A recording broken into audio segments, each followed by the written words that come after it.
채 가시지 않은 시각에 시작됩니다. 육중한 솥에 물을 받고 밤새 핏물을 뺀 사골과 잡뼈를 안쳐 끓이기 시작하면 그제야 제 하루가 제대로 굴러가는 것 같죠. 뭉근한 불 위에서 뽀얀 국물이 끓어오르는 소리, 주방의 스테인리스 조리대에 도마와 칼이 부딪히는 소리. 이 모든 것이 지난 20여 년간 제 삶을 채워온 익숙한 교양곡입니다. 남들은 허름하고 작은 국밥집이라 할지 몰라도 이곳은 남편 없이 홀로 아들 태호를 번듯하게 키워낸 제 자부심이자 제 인생의 모든 것이 담긴 성체와도 같아요.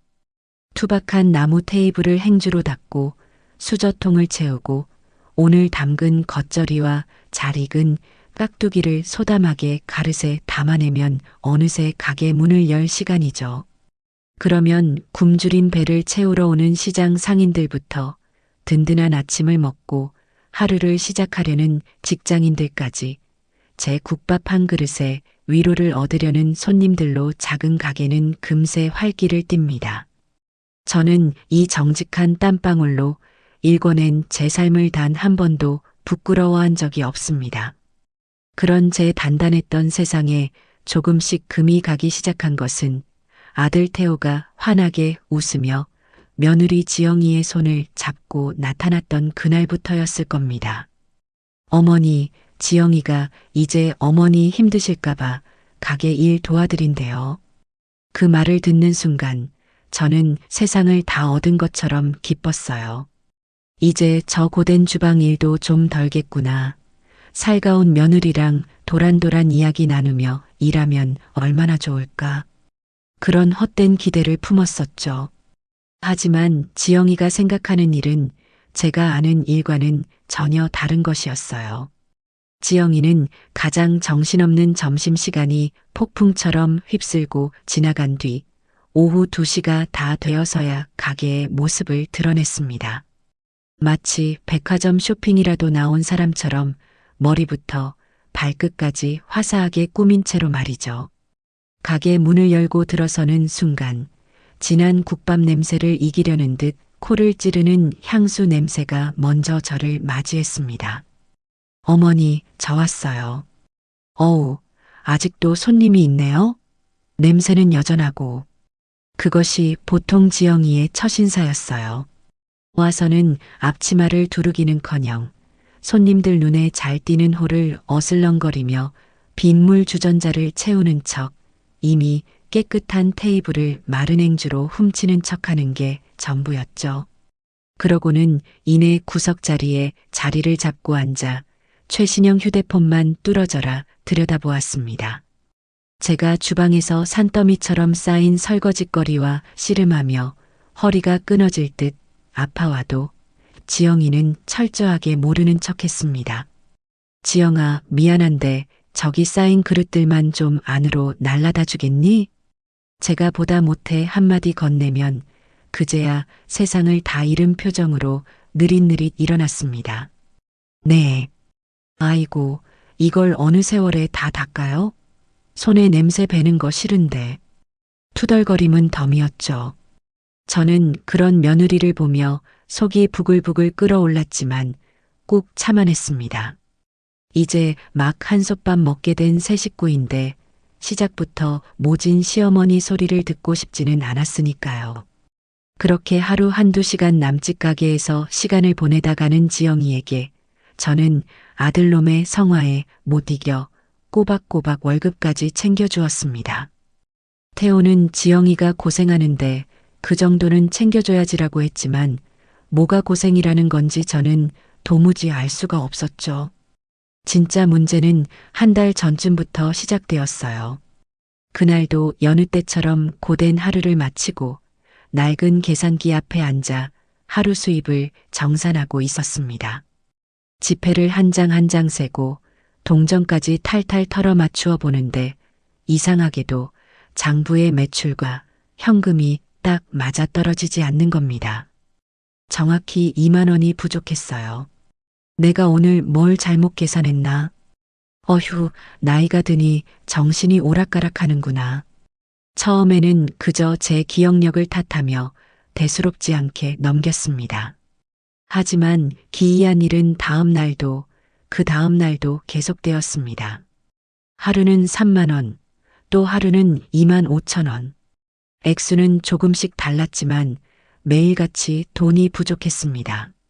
제 평생 장사하면서 단 한 번도 겪어보지 못한 일이었어요. 매일 밤 저는 홀로 가게에 남아 돈을 세고 또 세며 고개를 갸웃거렸죠. 그러다 문득 섬뜩한 공통점 하나를 발견하게 되었습니다. 그렇게 돈이 비는 날은 단 하루도 빠짐없이 지영이가 가게에 나왔던 날이라는 사실을요. 저는 애써 고개를 저었습니다. 설마 했죠. 아무리 싹싹하지 않은 며느리라지만 어떻게 시어머니 가게에서 돈을 훔쳐갈 수 있겠어요. 그건 사람으로서 할 짓이 아니잖아요. 저는 나쁜 생각을 떨쳐내려 애썼지만 한번 피어오른 의심의 연기는 좀처럼 사라지지 않았습니다. 그날 이후 저는 지영이의 일거수일투족을 남몰래 유심히 살피기 시작했습니다. 놀랍게도 지영이는 제가 주방에 들어가 다음날 쓸 재료를 손질하거나 홀 안쪽 테이블을 치우러 간 그 짧은 틈을 귀신같이 알아채고 계산대 주위를 맴돌았습니다. 손님이 뜸할 때면 괜히 계산기를 몇 번 눌러보는 척, 동전통을 정리하는 척하면서 아주 교묘하게 행동했죠. 며칠 뒤 저는 작정하고 덫을 놓기로 마음먹었습니다. 일부러 지영이가 있는 앞에서 한숨을 푹 쉬며 혼잣말처럼 중얼거렸어요.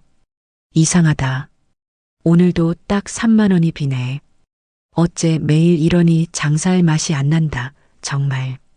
그러자 휴대폰 화면에서 눈을 떼지도 않은 채 지영이가 심드렁하게 대꾸했습니다. 어머, 그러세요? 어머니, 요즘 자꾸 깜빡깜빡 하시잖아요. 손님한테 거스름 돈을 더 주셨나 보죠, 뭐. 그런 거 너무 신경 쓰지 마세요. 스트레스 받으면 늙어요. 그 아무렇지 않은, 오히려 저를 타박하는 듯한 말투와 태연한 얼굴을 보는 순간 제 마음속에서 무언가 무너져 내렸습니다. 저건 정말로 아무것도 모르는 사람의 얼굴이 아니었어요. 모든 것을 알면서도 완벽하게 시치미를 떼고 있는 사람의 얼굴이었죠. 그날 밤 저는 가게에 홀로 남아뜬 눈으로 밤을 새웠습니다. 이 사실을 어떻게 해야 할까?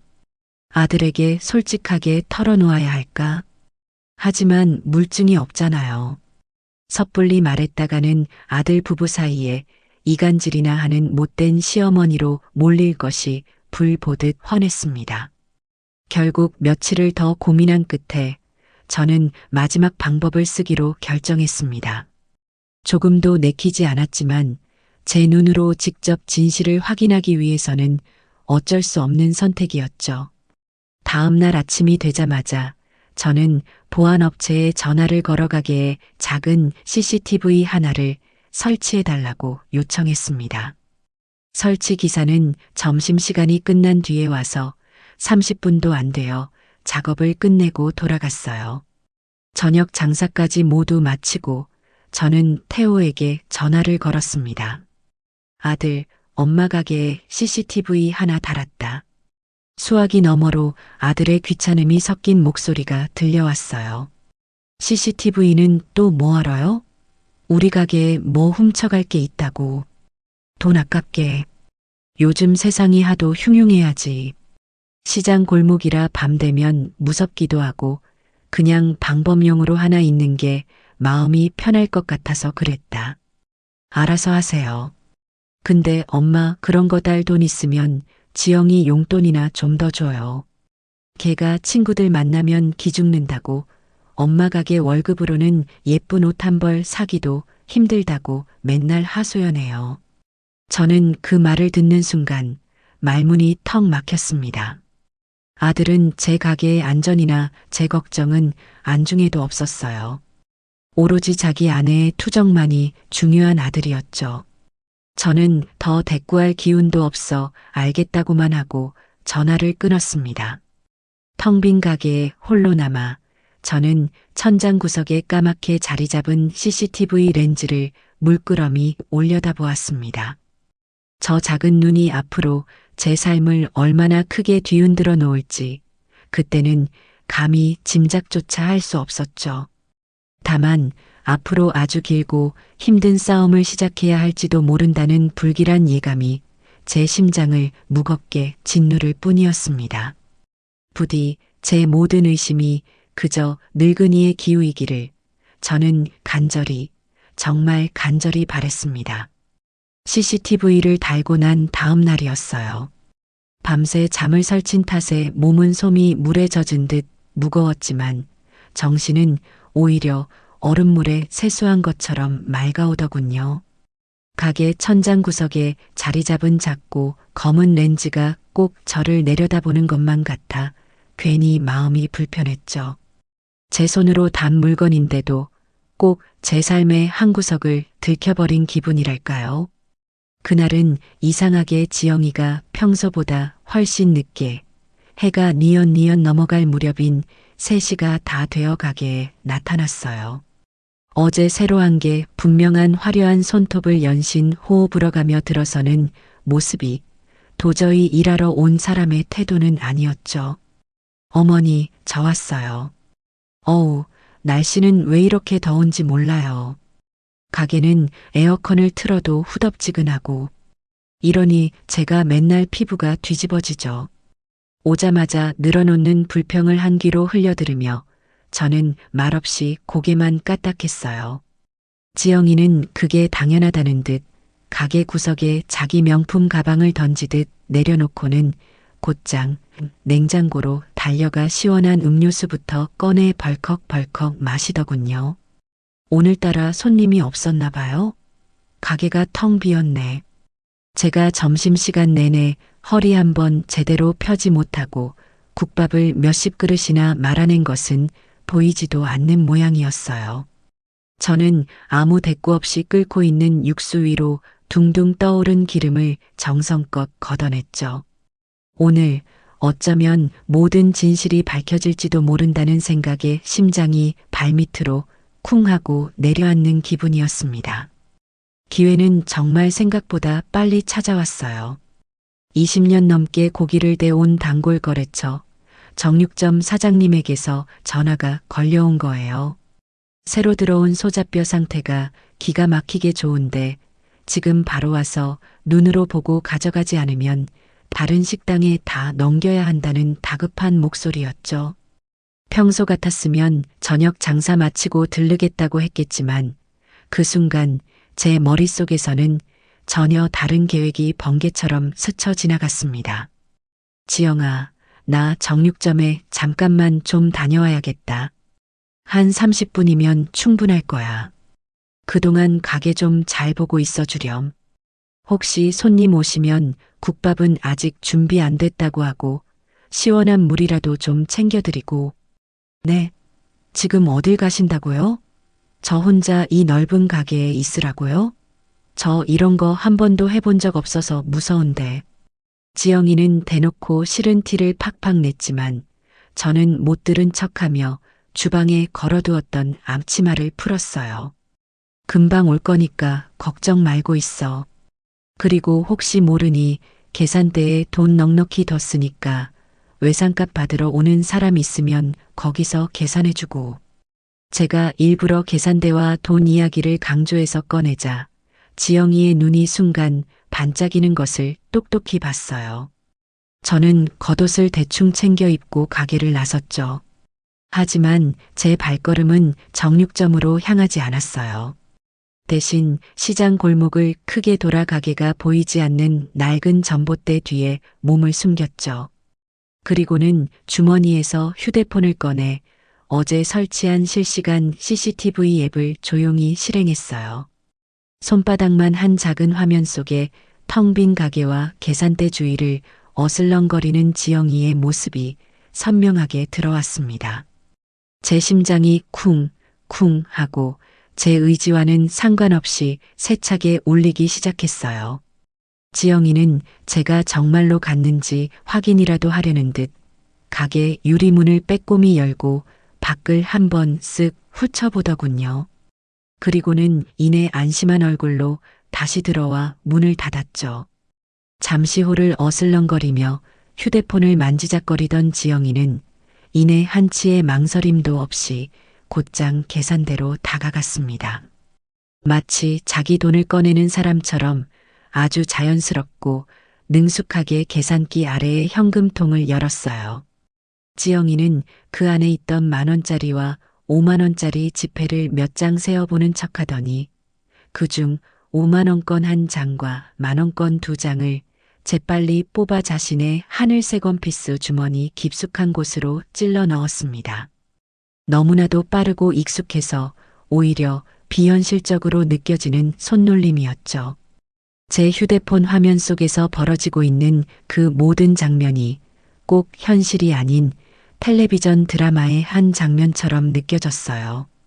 가슴 한쪽이 얼음 송곳으로 쑤시듯 서늘하게 아려왔지만 이상하게 눈물은 한 방울도 나지 않았죠. 저는 앱을 닫고 휴대폰을 주머니에 넣었습니다.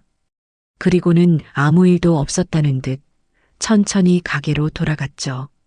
가게 문을 열고 들어서자 지영이는 언제 그랬냐는 듯 다시 구석자리에 얌전히 앉아 휴대폰 게임에 열중하고 있었어요. 다녀왔다. 어머니, 벌써 오셨어요? 생각보다 빨리 오셨네요. 고기는 좋은 걸로 가져오셨어요? 세상 아무것도 모른다는 순진한 얼굴. 저는 그런 지영이를 보며 아무 말도 하지 않았습니다. 그저 제 예상이 틀리지 않았다는 서글픈 현실을, 그리고 제 손으로 직접 확인해버렸다는 잔인한 사실을 조용히 받아들일 뿐이었죠. 그날 장사를 모두 마칠 때까지 저는 지영이에게 단 한마디도 먼저 말을 걸지 않았습니다. 밤이 깊어지고 저는 홀로 가게에 남아 굳게 셔터를 내렸습니다. 그리고는 의자를 가져와 계산대 앞에 앉았죠. 낮에 녹화된 그 문제의 영상을 다시 돌려보았습니다. 작은 휴대폰 화면으로 볼 때와는 달리 가게 컴퓨터의 커다란 모니터로 보니 지영이의 행동 하나하나가 더욱 적나라하게 보였어요. 돈을 훔치기 직전 혹시나 누가 볼까 싶어 주방 쪽과 가게 문 쪽을 번갈아 훔쳐보던 그 불안한 눈빛, 가리고 돈을 주머니에 넣고 나서 아무렇지 않은 척 오히려 당당한 표정으로 돌아서던 그 얼굴까지. 저는 그 영상을 조용히 제 개인 이메일과 휴대폰으로 옮겨 저장했습니다. 이제 누구도 부인할 수 없는, 돌이킬 수 없는 증거가 제 손안에 들어왔습니다. 다음 날 저는 작정하고 평소보다 훨씬 늦게 가게 문을 열었습니다. 일부러 지영이가 나타날 시간에 맞추어서였죠. 아니나 다를까 오후 2시가 조금 넘어 지영이가 커다랗게 하품을 하며 가게에 들어섰습니다. 어머니, 오늘은 왜 이렇게 가게 문을 늦게 여셨어요? 저 괜히 일찍 준비하고 나왔잖아요. 저는 대꾸하는 대신 지영이를 가게 안쪽 가장 구석진 테이블로 불렀습니다. 지영아, 이리 와서 잠깐만 앉아보렴. 너한테 꼭 보여줄 게 있어서 그런다. 제 목소리가 평소와는 다르게 낮고 차갑다는 것을 느꼈는지 지영이는 의아한 표정을 지으며 제 맞은편 의자에 털썩 앉았습니다. 저는 더 이상 아무 말 없이 어제 녹화해둔 그 영상을 지영이의 눈앞에서 소리 없이 재생시켰어요. 화면 속에서 자기 자신이, 그것도 아주 능숙하게 돈을 훔치는 장면을 본 지영이의 얼굴은 순식간에 새하얗게 질려버렸죠. 당황한 듯 입술을 잘근거리며 어쩔 줄 몰라 하던 것도 잠시 지영이의 눈빛이 순식간에 독하게 돌변하더군요. 갑자기 지영이는 테이블을 손으로 쾅 하고 내리치며 자리에서 벌떡 일어났습니다. 어머니, 지금 저를 의심하시는 거예요? 이런 걸 몰래 설치해서 저를 다 감시하고 계셨어요? 이거 엄연한 사생활 침해인 거 모르세요? 적반하장도 이런 적반하장이 없었죠. 저는 자리에서 일어나지 않은 채 차분한 목소리로 말했어요. 감시가 아니라 확인이란다. 이게 대체 어떻게 된 일인지 네 입으로 직접 설명을 좀 들어봐야겠다. 그러자 지영이는 기다렸다는 듯이 눈에 수도꼭지라도 단 것처럼 눈물을 뚝뚝 흘리기 시작했습니다. 세상에서 가장 억울한 사람이 된 것처럼 서럽게 목 놓아 울기 시작하는 모습이 꼭 전문 배우 같았죠. 어머니, 정말 너무하세요. 제가 잠깐 급한 일이 생겨서 돈이 필요해서 빌린 거예요. 나중에 조용히 다시 채워 넣으려고 했다고요. 그런데 고작 이 돈 몇 푼 없어진 것 때문에 저를 이렇게 범죄자 취급하고 도둑으로 몰아가세요? 제가 시집 온 이후로 어머니한테 그렇게 미운 털이 박히셨어요? 빌렸다는 그 뻔뻔하기 짝이 없는 거짓말에 저는 기가 막혀 헛웃음이 절로 나왔어요. 지영아, 지난 한 달 동안 거의 매일같이 가게 돈이 비었다. 그럼 그것도 전부 네가 급한 일이 있어서 빌려간 것이니? 제 날카로운 추궁에 더 이상 할 말이 막혔는지 지영이는 더 크게 울부짖기 시작했습니다. 됐어요. 어머니랑은 더 이상 말이 안 통하네요. 저 이렇게 의심받으면서는 이 집 며느리 노릇 더러워서 못 해먹겠어요. 지영이는 그대로 자기 가방을 낚아채듯 챙겨 들고는 가게를 뛰쳐나갔습니다. 저는 그런 며느리의 뒷모습을 붙잡지 않았죠. 잠시 후 제 휴대폰이 마치 발작이라도 하듯 미친 듯이 울리기 시작했습니다. 화면에는 내 아들이라는 이제는 너무나도 낯설게 느껴지는 이름이 떠 있었죠. 저는 길게 심호흡을 한번 하고 조용히 통화 버튼을 눌렀습니다. 수화기 너머로 이성을 완전히 잃어버린 아들의 고함이 제 귀를 후벼 팠습니다. 엄마, 지영이한테 대체 무슨 짓을 한 거예요? 지금 애가 억울해서 죽겠다고 울고불고 난리가 났어요. 엄마가 당장 지영이한테 사과하세요. 저는 그저 기계처럼 조용히 대답했어요. 태호야, 일단 흥분부터 가라앉히고 가게로 좀 오렴. 와서 직접 네 눈으로 모든 걸 확인하고 나서 다시 이야기하자. 하지만 아들은 제 말을 들을 생각조차 없어 보였습니다. 확인은 뭘 확인해요? 엄마가 또 우리 착한 지영이 구박하고 못살게 군 게 불보듯 뻔한데 엄마는 대체 왜 그렇게 지영이를 못 잡아먹어서 안달이 나신 거냐고요? 제가 당장 그리로 갈 테니까 엄마는 우리 지영이한테 무릎 꿇고 사과할 준비나 단단히 하고 계세요. 전화는 그렇게 일방적으로 끊겼습니다. 저는 쿵쾅거리는 가슴을 애써 진정시키며 잠시 후 들이닥칠 아들을 기다렸죠. 이제 정말 이 지긋지긋한 연극을 끝내야 할 시간이 바로 눈앞까지 다가오고 있었습니다. 태호가 가게에 도착하기까지는 30분도 채 걸리지 않았어요. 가게 문이 부서져라 열리고 성난 황소처럼 씩씩거리며 들어서는 아들의 얼굴은 분노로 시뻘겋게 달아올라 있었죠. 저는 태호가 장가가기 전까지 단 한 번도 저에게 저런 험악한 표정을 보인 적이 없는 아들이라고 기억해요. 하지만 지금 제 앞에 서 있는 저 남자는 더 이상 제 아들이 아니라 오로지 문지영의 남편일 뿐이었죠. 엄마, 여기가 어디라고 지영이를 울려서 내보내요. 애가 너무 놀라서 길에서 쓰러지기라도 하면 어쩔 뻔했어요. 아들은 가게에 들어오자마자 제게 삿대질부터 하며 언성을 높였습니다. 저는 자초지종을 설명할 아주 작은 기회조차 얻지 못했죠. 태호야, 일단 좀 앉아서 차분하게 이야기 좀. 앉기는 어딜 앉아요. 지금 우리 지영이가 억울하고 분해서 밥도 못 넘기고 있는데 엄마는 지금 저녁 장사할 생각에 신나셨어요? 기가 막히고 코가 막혔어요. 저는 차분하게 끊어지려는 이성의 끈을 간신히 붙잡고 아까 지영이에게 보여줬던 그 영상을 다시 재생시켜 태호에게 내밀었습니다. 아들, 다른 말 다 필요 없고 일단 이것부터 좀 보렴. 이걸 보고 나서 다시 이야기하자.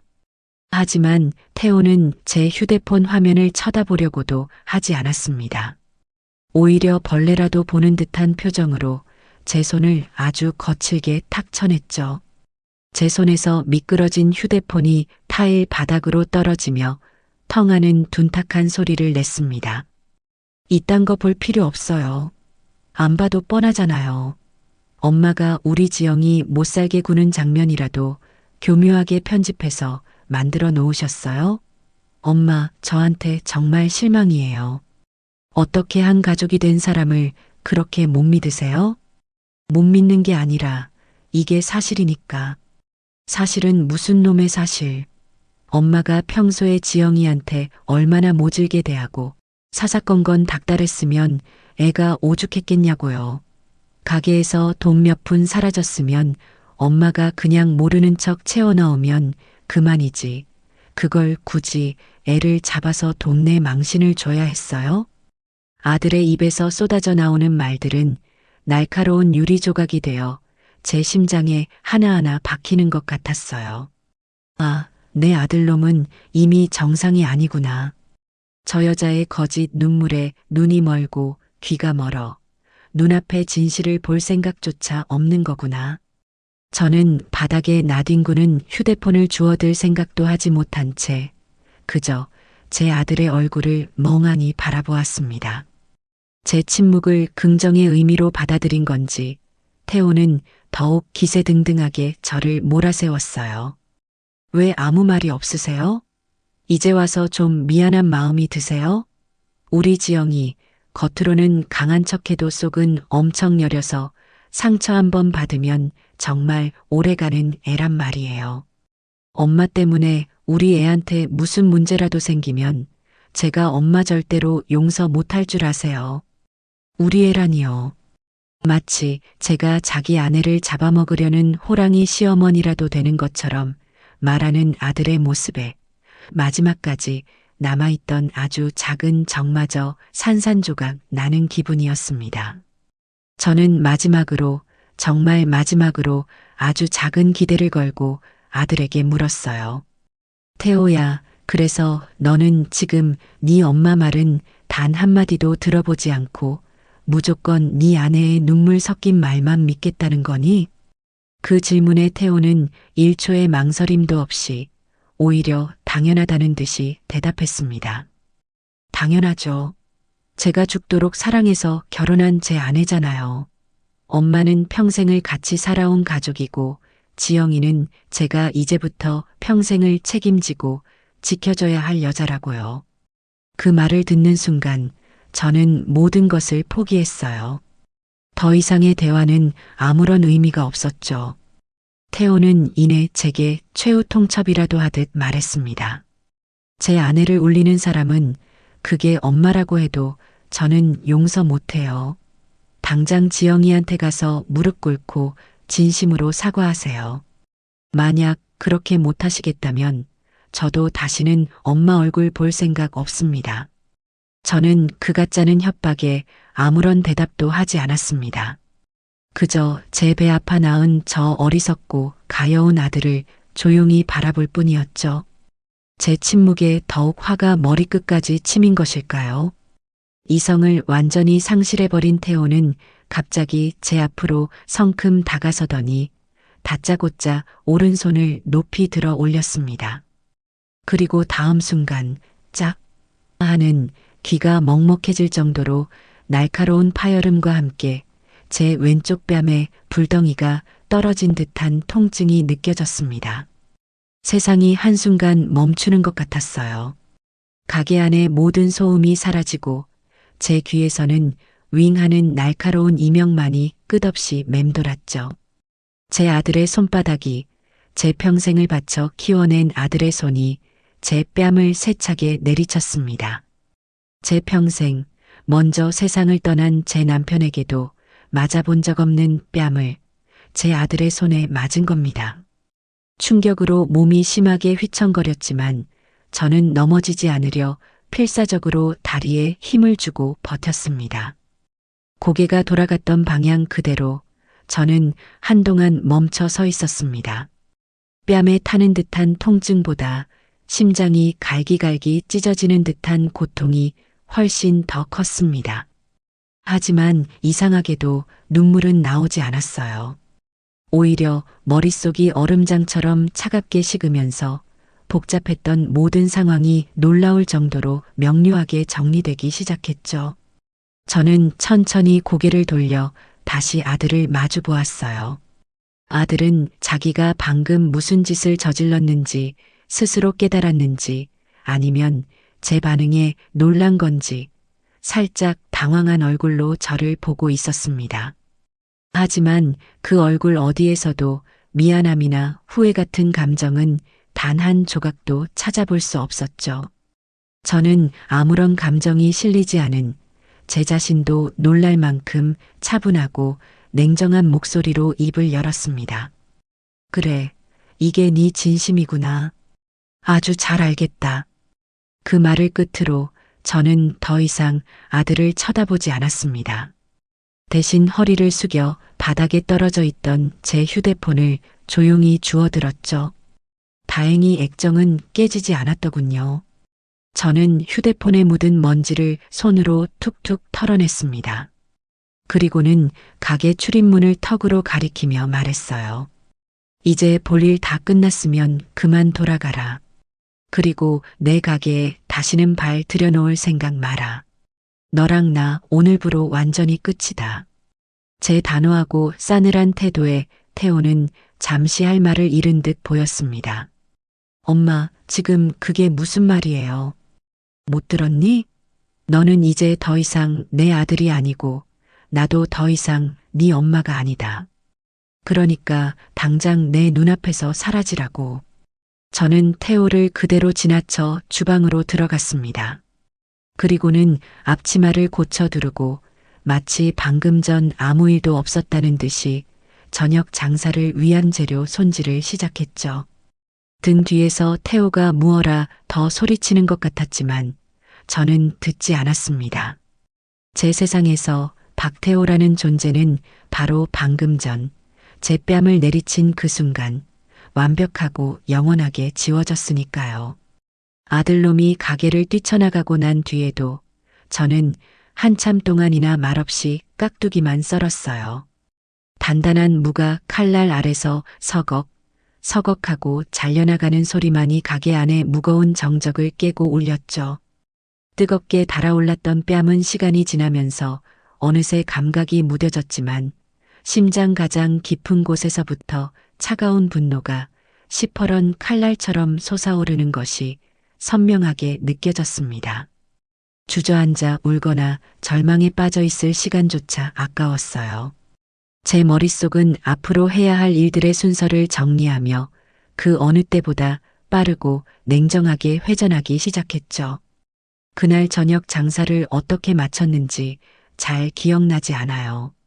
저는 마치 잘 짜인 기계처럼 손님을 받고 국밥을 내어주고 돈을 받았죠. 단골 손님들은 제 표정이 왜 그리 어둡고 굳어 있냐고 걱정하며 물었지만 저는 그저 몸이 좋지 않다는 말로 얼버무렸습니다. 마지막 손님까지 모두 돌아가고 가게 셔터를 드르륵 소리를 내며 내린 순간 저는 굳게 닫힌 문에 등을 기댄 채 그대로 바닥에 주저앉았습니다. 하지만 그건 슬픔이나 절망 때문이 아니었어요. 앞으로 벌어질 거대한 폭풍을 오롯이 혼자 감당하기 위해 잠시 숨을 고를 시간이 필요했을 뿐입니다. 저는 자리에서 일어나 지난 20년간 단 한 번도 제대로 사용한 적 없던 가게 안쪽의 작은 창고 방으로 들어갔습니다. 그리고는 낡은 자개장 가장 깊숙한 곳, 헌 옷가지들 밑에 숨겨두었던 또 다른 휴대폰을 꺼내 들었죠. 이 휴대폰에 저장된 이름은 단 3개뿐이었어요. 그중 가장 첫 번째 이름, 최 변호사의 번호를 한치의 망설임도 없이 눌렀습니다. 신호음이 2번 울리기도 전에 언제나처럼 신뢰감 넘치는 중후한 남자의 목소리가 들려왔어요. 회장님, 오랜만입니다. 혹시 무슨 일 있으십니까? 최 변호사는 제 개인 자산관리인이자 저의 모든 법률적인 문제를 처리해주는 대리인이었죠. 제가 시장 골목의 평범한 국밥집 할머니가 아닌 수십 개의 직영점과 여러 개의 브랜드를 거느린 대형 요식업 프랜차이즈 한풍경푸드의 숨은 창업주이자 회장이라는 사실을 아는 몇 안 되는 사람이기도 했고요. 최 변호사, 나예요. 그동안 계속 미뤄왔던 일, 오늘부로 전부 시작해야겠어요. 제 목소리는 저 스스로도 놀랄 만큼 침착하고 단단했어요. 알겠습니다, 회장님. 혹시 태호 군과 관련된 일 때문에 그러십니까? 최 변호사는 이미 모든 것을 꿰뚫고 있다는 듯 조심스럽게 물었죠. 그래요. 더 이상은 안 되겠어요. 내일 아침 일찍 관련된 서류 전부 들고 사무실로 찾아가지. 그때 자세한 이야기는 다시 합시다. 네, 회장님. 언제든 오십시오. 기다리고 있겠습니다.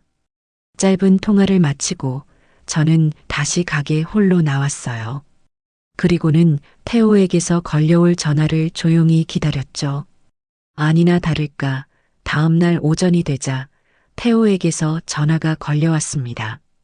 제가 먼저 연락해서 빌 줄 알았는데 아무런 소식이 없으니 제풀에 궁금해지고 초조해진 모양이었죠.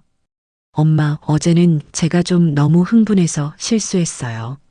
그러니까 엄마도 이제 그만 화 풀고 지영이한테 가서 정식으로 사과하고 좋게 끝내세요. 자꾸 이렇게 일 크게 만들지 말고요. 수화기 너머로 들려오는 아들의 목소리에는 자신의 잘못에 대한 반성이나 죄책감은 단 한 톨도 담겨 있지 않았습니다. 오히려 이 모든 사태의 책임을 제게 떠넘기며 저를 가르치려 드는 그 오만한 태도에 실소가 터져 나왔죠. 제가 자기 아내에게 사과를 해야 이 모든 일이 해결된다고 굳게 믿고 있는 저 어리석음. 생각 좀 해보겠다. 저는 그 말만 차갑게 남기고 전화를 끊어버렸습니다. 더 이상 저놈의 목소리를 듣고 있을 이유도 가치도 없었으니까요. 저는 가게 문에 개인 사정으로 금일 하루 쉽니다라는 팻말을 큼지막하게 써서 걸어 잠그고 곧바로 택시를 잡아타고 시내 중심가에 있는 제 주거래 은행의 VIP 지점으로 향했습니다. 그리고는 제 개인 금고를 열었죠. 번쩍이는 금괴나 현금 다발 대신 그 안에는 지난 수십 년간 제가 피와 땀을 흘려 이룩한 모든 것의 증거들이 차곡차곡 잠들어 있었습니다. 가장 먼저 꺼내든 것은 태호 부부가 지금 살고 있는 강남의 최고급 주상복합 아파트 등기부등본이었어요. 태호는 제가 그 집을 큰맘 먹고 사줬다고 알고 있지만 사실 그 아파트의 진짜 소유주는 제 개인 명의가 아닌 제 회사 한풍경푸드의 법인 명의로 되어 있었죠. 태호는 그저 회사에서 복지 차원으로 제공하는 사택에 월세 한 푼 내지 않고 편하게 살고 있었을 뿐입니다. 다음으로 꺼내든 서류는 태호가 매일같이 자기 몸보다 더 아끼며 자랑하고 다니는 독일제 고급 외제차의 리스 계약서였습니다. 역시나 계약 당사자는 한풍경푸드 법인이었고 매달 나가는 수백만 원의 리스료와 비싼 보험료는 모두 제 회사 법인 카드에서 자동으로 결제되고 있었죠. 태호는 그 차가 온전히 자기 소유인 줄 알고 있지만 그는 그저 회사 차량을 잠시 개인 용무로 몰고 다니는 운전기사에 불과했던 거예요. 마지막으로 지영이가 백화점 VIP 라운지를 제 집 드나들 듯하며 물 쓰듯 긁어대던 가족 카드 발급 내역서와 지난 1년간의 사용 명세서를 꼼꼼하게 챙겼습니다. 그 카드 역시 제 법인 명의로 발급된 것이었고 모든 법적 책임은 대표이사인 제게 있었죠. 저는 그 자리에서 곧바로 은행의 프라이빗 뱅킹 담당 지점장에게 전화를 걸었습니다. 지점장님, 저예요. 지금 즉시 제 법인카드에 연결되어 있는 가족카드 전부 사용 정지시켜주세요. 일시 정지 말고 영구 정지로요. 서류 가방을 묵직하게 채운 저는 곧장 최 변호사의 사무실로 향했습니다. 거대한 통유리창 너머로 도시의 화려한 전경이 한눈에 내려다 보이는 펜트하우스 사무실에서 최 변호사는 이미 모든 준비를 마친 채 저를 기다리고 있었죠. 회장님 오셨습니까? 저는 가방에서 서류 뭉치들을 꺼내 그의 넓은 원목 테이블 위에 펼쳐 놓았어요. 그리고 어제 있었던 모든 일을 제 뺨에 희미하게 남은 손자국까지 포함하여 아주 담담하고 객관적으로 설명했죠. 제 이야기를 듣는 내내 굳은 표정을 유지하던 최 변호사는 모든 설명이 끝나자 깊은 한숨을 내쉬며 말했습니다. 결국 회장님께서 가장 우려하시던 일이 현실이 되었군요. 그래서 앞으로 어떻게 진행하기를 원하십니까? 저는 창밖의 높은 빌딩 숲을 바라보며 대답했어요. 가장 먼저 저 아파트에서 두 사람을 당장 끌어내야겠어요. 법적으로 우리가 취할 수 있는 가장 빠르고 확실한 방법으로 진행해 주세요. 오늘 당장 내용 증명부터 보내시죠. 알겠습니다. 퇴거에 불응할 시에는 곧바로 명도 소송으로 전환하여 처리하겠습니다. 그리고 저 차, 리스 계약 당장 해지하고 내일이라도 바로 회수 조치하세요. 계약 파기에 따른 위약금은 우리가 전부 물면 되니까요. 네. 지금 바로 리스사에 연락해서 그렇게 처리하겠습니다. 마지막으로 박태호 과장이 다니는 회사. 거기가 3년 전에 우리가 인수한 IT 자회사 중 하나 맞죠?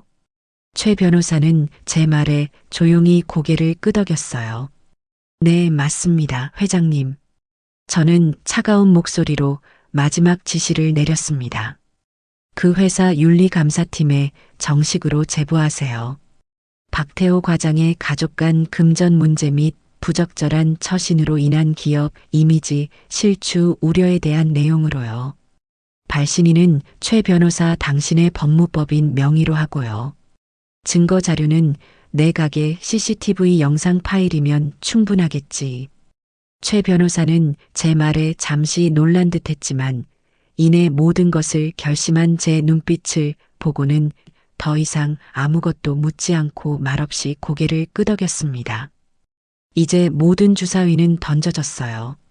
제 손으로 제 아들을 심판해야 하는 이 기가 막히고 서글픈 상황. 하지만 저는 조금도 후회하지 않아요. 이건 단순한 복수가 아니에요. 썩어 문드러진 부분을 도려내고 잘못된 것을 바로잡는 과정일 뿐입니다. 제국을 힘들게 세우는 것보다 그것을 올바르게 지켜내는 것이 몇 배는 더 어렵다는 말을 저는 지금 이 순간 제 온몸으로 뼈저리게 실감하고 있었습니다. 최 변호사의 사무실에서 나온 제 발걸음은 이상할 정도로 가벼웠어요. 지난 몇 달간 제 가슴을 맷돌처럼 짓누르던 무거운 돌덩이가 한순간에 사라진 기분이었죠. 슬픔이나 분노 같은 격한 감정은 이미 저 멀리 밀어낸 지 오래였고요. 제 머릿속은 오직 앞으로 해야 할 일들을 순서대로 정리하는 얼음장처럼 차가운 이성만이 남아있을 뿐이었죠. 그날 저는 20년 만에 처음으로 가게 문을 열지 않았어요. 대신 곧장 집으로 돌아와 아주 오랜만에 정말로 깊고 편안한 잠을 잤어요. 폭풍의 첫 번째 전조는 바로 다음 날 오후 가장 화려하고 소란스러운 곳에서부터 시작되었어요. 저는 그 시각 최 변호사에게서 걸려온 전화를 받으며 모든 상황을 제 귀로 직접 실시간으로 보고받고 있었죠.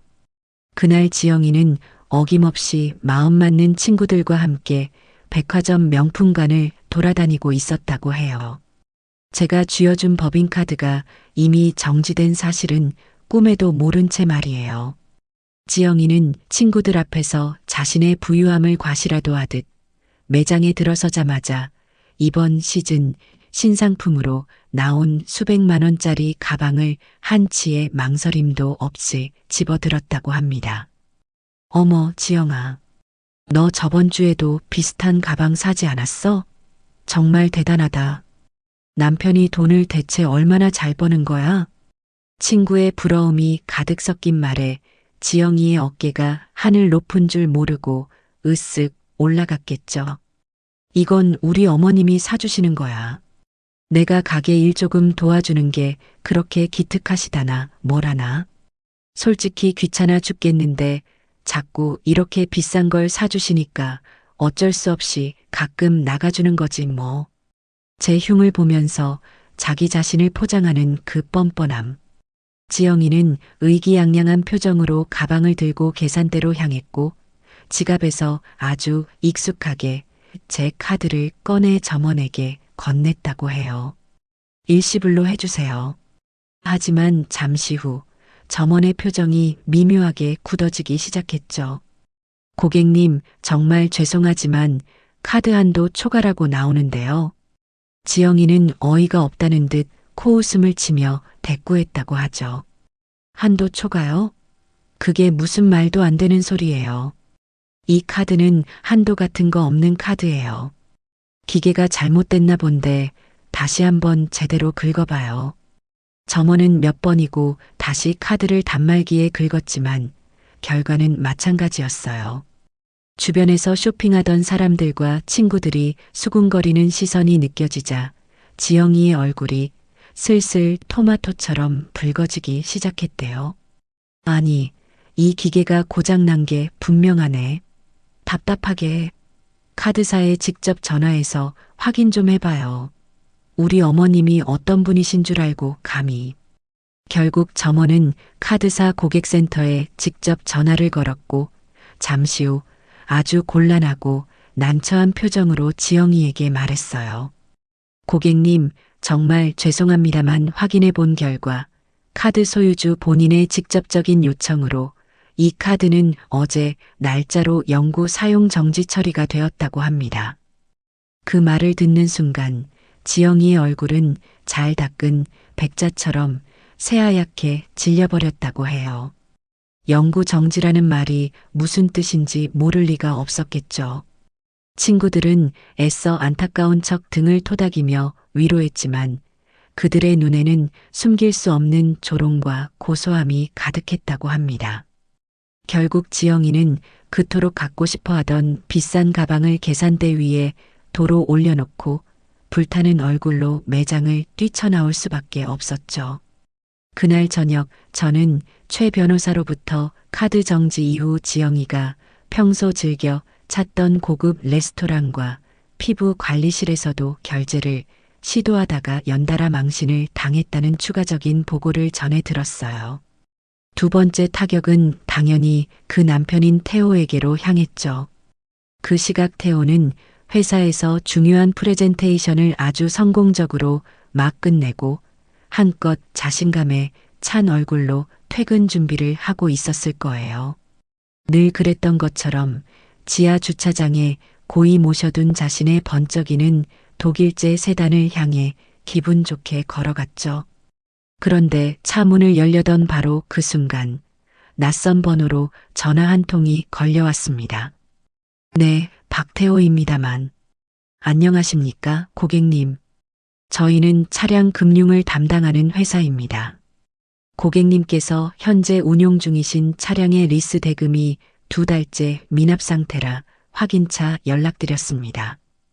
태호는 어이가 없다는 듯 헛웃음을 흘리며 대답했다고 해요. 미납이요? 그게 무슨 말씀이십니까? 제 리스료는 매달 지정된 날짜에 자동으로 이체되고 있는데요. 그쪽 전산에 무슨 오류가 있나 본데 다시 제대로 확인하고 연락 주세요. 하지만 수화기 너머에서는 감정이 섞이지 않은 단호한 목소리가 흘러나왔죠. 고객님, 저희 쪽 전산에는 아무런 문제가 없습니다.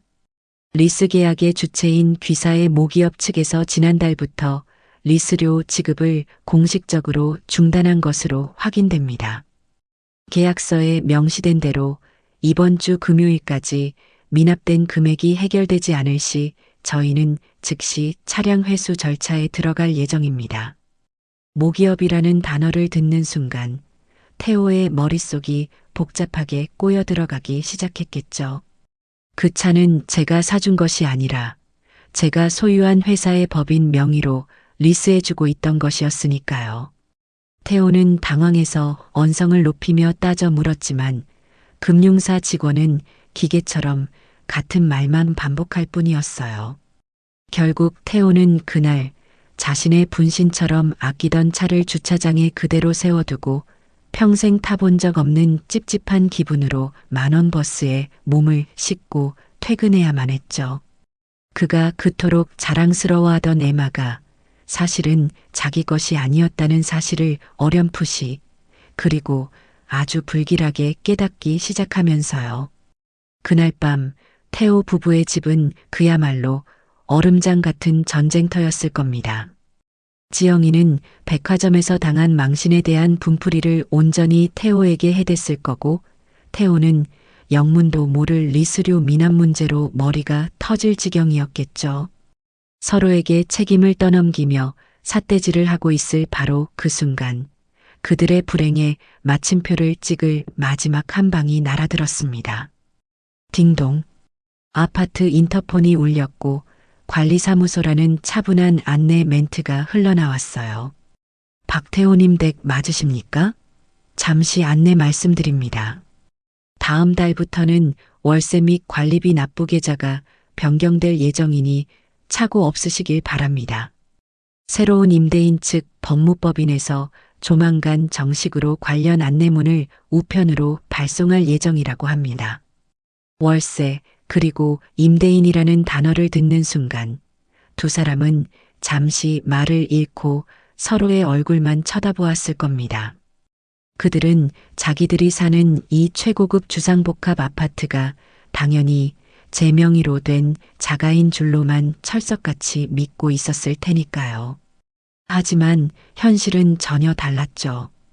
그 집은 월세였고 그 비싼 월세를 지난 몇 년간 군소리 없이 꼬박꼬박 내주고 있던 진짜 집주인은 바로 저였던 거예요. 이제 그 임대차 계약마저 곧 끝날 것이라는 냉정한 통보였어요. 지영이는 아마 그 자리에서 그대로 주저앉아 절규했을 겁니다. 태호는 망연자실한 얼굴로 넓은 거실을 의미 없이 서성였겠죠. 카드, 자동차, 그리고 집까지. 자신들이 당연하게 누리던 모든 것들이 사실은 모래 위에 지은 성처럼 허망하고 위태로운 것이었다는 사실을, 그리고 그 모든 것의 손잡이를 제가 단단히 쥐고 있었다는 사실을 그제야 뼈저리게 아주 고통스럽게 깨닫기 시작했을 거예요. 하지만 그건 아직 시작에 불과했죠. 돈줄을 끊는 것은 제가 그들을 위해 준비한 아주 차가운 전체 요리일 뿐이었으니까요. 경제적인 압박이 그 두 사람의 숨통을 서서히 조여오기 시작했다면 제가 준비한 다음 단계는 그들이 돈보다 어쩌면 목숨보다 더 중요하게 생각하던 사회적인 체면과 거짓된 평판을 송두리째 무너뜨리는 것이었어요. 저는 그들이 스스로 정성껏 쌓아 올린 그 허영의 성을 다른 누구도 아닌 바로 그들 자신의 손으로 처참하게 무너뜨리게 만들고 싶었죠. 이 모든 계획 역시 최 변호사의 유능하기 짝이 없는 팀을 통해 한치의 오차도 없이 아주 은밀하고 신속하게 진행되었어요. 첫 번째 목표는 당연히 며느리 지영이었죠. 지영이는 하루의 절반 이상을 휴대폰에 콜을 받고 온라인 커뮤니티와 SNS에 매달려 사는 사람이었어요. 특히나 아이를 둔 그 지역의 엄마들이 모여 온갖 정보를 공유하는 맘카페에서는 나름대로 상당한 영향력을 가진 유명 인사로 통한다고 들었어요. 시도 때도 없이 고가의 유모차와 명품 아기 옷들을 자랑하고 남편과 시어머니의 재력을 은근히 과시하며 다른 회원들의 부러움과 질투를 사는 것이 그녀 인생의 유일한 낙이었으니까요. 바로 그곳이 지영이를 심판할 가장 완벽하고 효과적인 무대였습니다. 어느 날 저녁 수만 명의 회원이 활동하는 그 맘카페의 자유 게시판에 익명의 글 하나가 조용히 하지만 아주 의미심장하게 올라왔습니다. 제목 정말 기가 막히고 화가 나서 말이 안 나오네요. 저희 가게에서 실제로 일어난 일입니다. 글은 자신을 시장에서 작은 가게를 힘들게 운영하는 자영업자라고 소개하는 사람의 시점에서 아주 담담하게 시작되었어요. 내용은 감정적인 호소 없이 오히려 너무나도 구체적이고 상세해서 더 소름이 돋을 정도였죠. 최근 가게 일을 돕겠다고 들어온 며느리가 야금야금 가게 돈에 손을 대기 시작했다. 너무 속상했지만 물증이 없어 소가리만 하다가 결국 작은 CCTV를 달았고 아니나 다를까 며느리가 돈을 훔치는 장면을 똑똑히 잡았다. 며느리에게 조용히 영상을 보여주며 타이르자 오히려 자신을 파렴치한 도둑으로 모함한다며 눈물로 호소했고 그 거짓 눈물을 그대로 믿은 아들이 가게로 달려와 자기 늙은 어머니에게 차마 입에 담을 수 없는 막말과 함께 손찌검까지 했다는 내용이었어요. 그리고 글의 마지막에는 결정적인 증거사진 한 장이 첨부되어 있었죠. 바로 제 가게 CCTV 화면을 캡처한 사진이었어요. 물론 지영이의 얼굴은 누구인지 전혀 알아볼 수 없도록 두꺼운 모자이크 처리가 되어 있었죠. 하지만 저는 최 변호사에게 아주 중요한 지시를 하나 내렸었어요.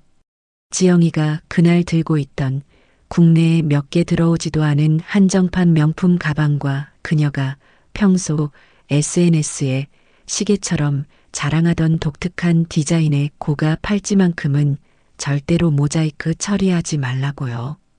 그 글은 게시판에 올라온 지 1시간도 되지 않아 수백 개의 댓글이 달리며 폭발적인 반응을 불러일으켰습니다. 세상에 아들이 늙은 어머니를 때리다니. 정말 인간도 아니다. 며느리가 완전 싸가지네. 저런 며느리는 당장 머리끄덩이 잡아서 내쫓아야지. 처음에는 익명의 사건에 함께 분노하던 댓글들이 어느 순간부터 전혀 다른 방향으로 흐르기 시작했어요. 그런데 저 사진 속 가방이랑 팔찌. 어디서 많이 본 것 같은데? 헐 대박. 설마요. 우리 아파트 사는 맘 아니에요? 지난번에 백화점 가서 저 가방이랑 똑같은 거 샀다고 게시판에 사진까지 올리면서 자랑했었는데 사진 속 여자 옷차림도 어제 어떤 맘이 자기 SNS에 올린 옷이랑 완전 똑같아요. 소름 돋아. 누군가가 던진 작은 의심의 조각이 맞춰지기 시작하자 카페는 그야말로 발칵 뒤집혔습니다. 지영이와 평소 가깝게 지내며 댓글을 주고받던 회원들까지 나서서 사진 속 주인공이 그녀가 맞다고 증언하기 시작했죠. 지영이가 과거에 올렸던 온갖 자랑 글들이 하나둘씩 성지순례라는 이름으로 재소환되었고 그녀가 했던 모든 말들이 거짓과 허영으로 덕지덕지 포장된 것이었음이 만천하에 드러났어요. 그녀를 동경하고 부러워하던 시선은 순식간에 경멸과 조롱으로 바뀌었습니다. 지영이는 뒤늦게 글을 보고 자신의 모든 SNS 계정을 비공개로 전환했지만 이미 엎질러진 물이었죠. 그녀는 자신이 여왕처럼 군림하던 그 온라인 세상 속에서 하루아침에 시어머니 가게 돈이나 훔치고 남편 시켜서 사람까지 치게 만드는 파렴치한 여자로 낙인 찍히고 말았습니다. 다음 차례는 당연히 제 아들 태호였죠. 태호는 비록 그 인성은 바닥을 기었지만 나름대로 번듯한 IT 기업의 과장으로 일하며 회사 내에서는 일 잘하고 유능한 인재로 평가받고 있었죠. 그 회사에서의 평판과 직급이 그의 마지막 남은 자존심이라는 것을 저는 누구보다 잘 알고 있었습니다. 바로 그날 오전에 태호가 다니는 회사의 윤리감사팀 전체 이메일함으로 한 통의 아주 공식적인 메일이 발송되었어요.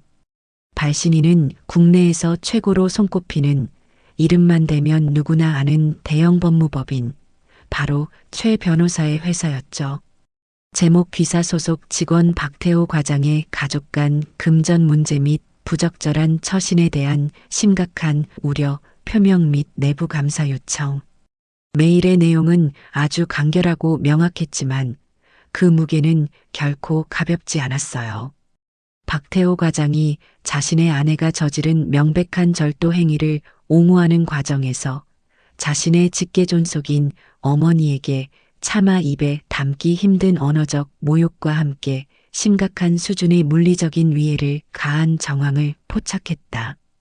이는 귀사의 기업 이미지 및 윤리 강령에 심각하게 위배될 수 있는 중대한 사안으로 이에 대한 철저하고 공정한 내부 조사를 정식으로 요청한다는 내용이었죠. 그리고 메일에는 2개의 작은 파일이 첨부되어 있었습니다. 하나는 지영이가 돈을 훔치는 장면이 고스란히 담긴 CCTV 영상 클립이었고, 다른 하나는 태호가 제게 고함을 치며 제 뺨을 때리던 순간의 소리가 너무나도 생생하게 녹음된 음성 파일이었어요. 제 가게 CCTV는 영상뿐만 아니라 소리까지 아주 선명하게 녹음되는 최신형이었거든요. 그 메일 한 통이 보수적인 기업 문화로 유명한 그 회사 내부에 불러온 파장은 상상을 초월했습니다. 태호는 그날 오후 부서의 모든 동료가 보는 앞에서 윤리감사팀 직원들에게 이끌려 투명한 유리벽으로 된 회의실로 불려 들어갔어요. 굳은 얼굴의 팀장과 마주 앉아 추궁당하는 태호의 모습을 모든 동료가 숨죽여 지켜보았죠. 회의실 안에서는 그날의 음성 파일이 재생되었고, 태호가 제게 내뱉었던 온갖 막말과 살과 살이 부딪히는 날카로운 소리가 희미하게 복도를 타고 새어나왔다고 해요. 태호는 처음에는 완강히 부인하며 억울함을 호소하다가 빼도 박도 못하는 증거가 명백해지자 결국 모든 것을 실토할 수밖에 없었죠. 그는 그 자리에서 즉시 모든 업무에서 배제되고 대기 발령 조치를 받았어요. 사실상의 해고, 통보나 다름없는 조치였죠. 평생의 자랑이자 자부심이었던 회사는 이제 그에게 얼굴을 들고 다닐 수 없는 지옥 같은 공간이 되어버렸습니다. 마지막으로 저는 지영이의 친정 부모님 댁으로 두툼한 서류 봉투 하나를 보냈어요. 그냥 일반 우편이 아닌 받은 사람이 반드시 신분증을 제시하고 서명을 해야만 하는 내용 증명 우편으로요. 그 봉투 안에는 최 변호사의 법무법인 직인이 선명하게 찍힌 아주 차가운 공식 문서가 들어 있었죠. 제목 귀 댁의 자녀 문지영 씨의 상습 절도 행위에 대한 피해, 원금 및 정신적 피해 보상 청구를 위한 사전 고지서. 문서에는 지영이가 지난 한 달간 제 가게에서 훔쳐간 돈의 액수를 날짜별로 꼼꼼하게 정리한 내역과 함께 그로 인해 제가 입은 말할 수 없는 정신적 충격에 대한 위자료를 청구할 것이며, 만약 일주일 내로 합의 의사를 공식적으로 밝히지 않을 시 즉시 민형사상 소송을 동시에 진행하겠다는 내용이 담겨 있었어요. 하나뿐인 딸이 좋은 곳에 시집가서 호의호식하는 줄만 철석같이 믿고 있던 지영이의 부모님은 난데없이 날아온 절도와 소송이라는 단어에 하늘이 무너지는 듯한 충격을 받았을 겁니다. 그들은 서류를 받자마자 제게 전화를 걸어 다짜고짜 고래고래 소리를 지르며 따져 물었어요. 사부인, 지금 이게 대체 무슨 경우 없는 짓입니까? 어떻게 사람을 안 보고 우리 귀한 딸을 파렴치한 도둑으로 몰 수가 있어요? 저는 아주 차분하고 조용한 목소리로 대답했죠. 사돈어른, 일단 흥분부터 가라앉히시죠. 저는 없는 사실을 지어내는 사람이 아닙니다. 혹시 제 말을 못 믿으시겠다면 따님이 직접 돈을 훔치는 장면이 담긴 CCTV 영상을 지금 바로 휴대폰으로 보내드릴까요? 제 말의 수화기 너머에서는 한동안 무거운 침묵이 흘렀어요. 그들은 더 이상 아무런 말도 하지 못하고 힘없이 전화를 끊어버렸죠. 아마 그 길로 딸에게 달려가 자초지종을 확인했겠죠.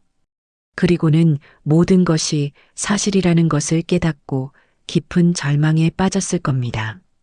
이제 지영이에게는 더 이상 기댈 곳도 숨을 곳도 편들어줄 사람도 아무도 남아있지 않게 된 거예요. 돈줄이 완전히 끊기고 사회적으로 완벽하게 고립되자 두 사람은 그제야 사태의 심각성을 온몸으로 깨달은 모양이었어요.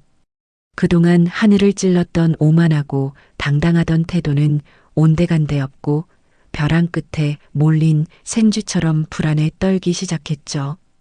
그들은 아마 며칠 밤낮으로 좁은 집안에서 서로에게 책임을 떠넘기며 맹렬하게 싸웠을 겁니다. 이게 다 너 때문이야.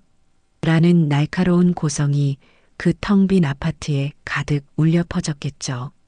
결국 마지막 지푸라기라도 잡는 절박한 심정으로 그들은 이 모든 문제의 시작점인 저를 찾아왔습니다.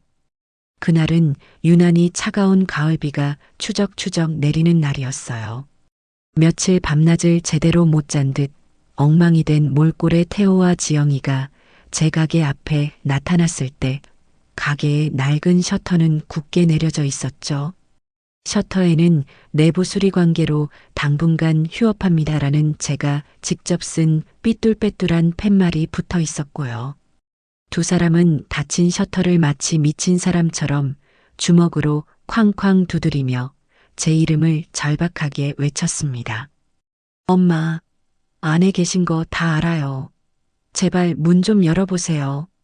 우리 얼굴 보고 이야기 좀 해요. 어머니, 제가 정말 다 잘못했어요. 제발 한 번만, 딱 한 번만 나와주세요. 네.